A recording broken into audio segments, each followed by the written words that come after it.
Hello, fellow peasants. Today I will be reviewing Amityville 2: The Possession.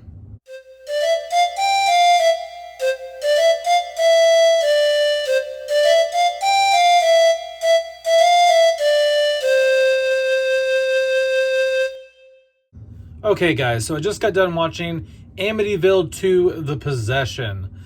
This film is the sequel to the original The Amityville Horror. What do I think about it? So, I saw this years and years ago, and I was always a fan of it. I always liked it. I always enjoyed it.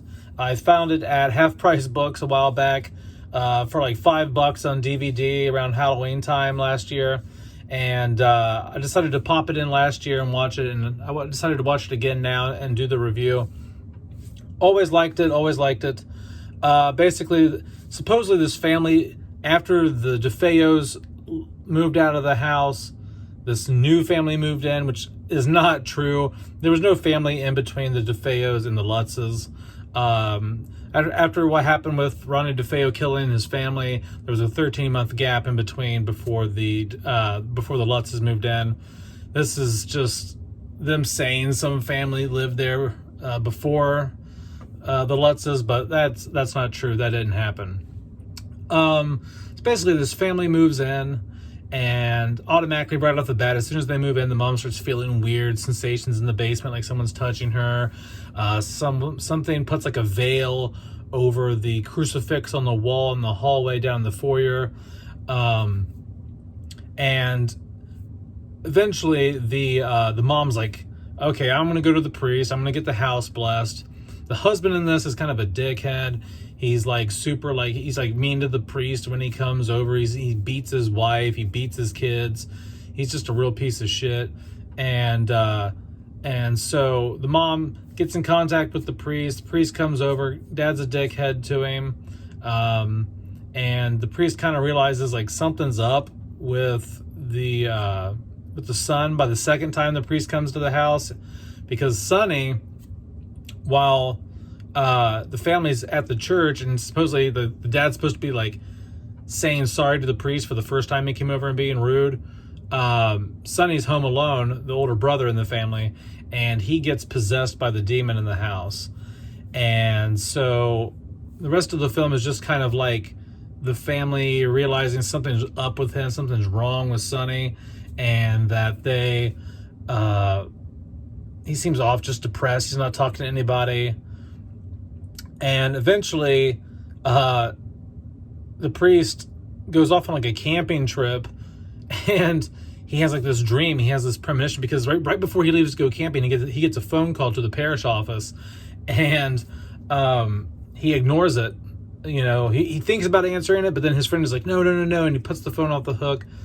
He's like, come on, let's go. Like, let's go camping. And so while he's camping, he has a dream about Sonny murdering his whole family with a shotgun. He's like, and then so he's like, I gotta get up. He gets up, he wakes up from the nightmare, and they drive back to Amityville, hoping it was just a dream, but it wasn't. It was just a vision he had. Sonny did kill his whole family with a shotgun. Sonny goes to jail for murder. He's in court and all this, and they try to get him off on like demonic possession. The devil made him do it, but the judge isn't buying it. The prosecution isn't buying it. The church at this point is not allowing the priest to do an exorcism. They keep saying, it's like, hold on, we got to talk to the bishop. The bishop, we need approval from the bishop. We don't think you have standing to do this. We don't think you're professional enough to do this. And so eventually, at some point, the priest breaks Sonny out of the mental hospital he's in while he's getting evaluated for something, and tries to take him to a church to do the exorcism without approval. Sonny breaks loose, runs back to the house. The priest follows him back to the house, and that's where he starts doing the rite of exorcism. And this is where the film kind of shits the bed a little bit, because they kind of pull like an Exorcist, where the priest is like, come into me, take me, damn you, and all this. And then while this is happening, while he's screaming, take me, damn you, Sonny's head is like cracking open like some egg or some sort of like Russian doll. There's like this alien head inside of his head. And then the house, like, there's this huge explosion and the whole house just blows up inside somehow. And then I don't know how the whole house exploded inside and the priest was still like completely intact enough to be like, Father, please do not forsake me. I don't know. The whole end just kind of like felt rushed to me.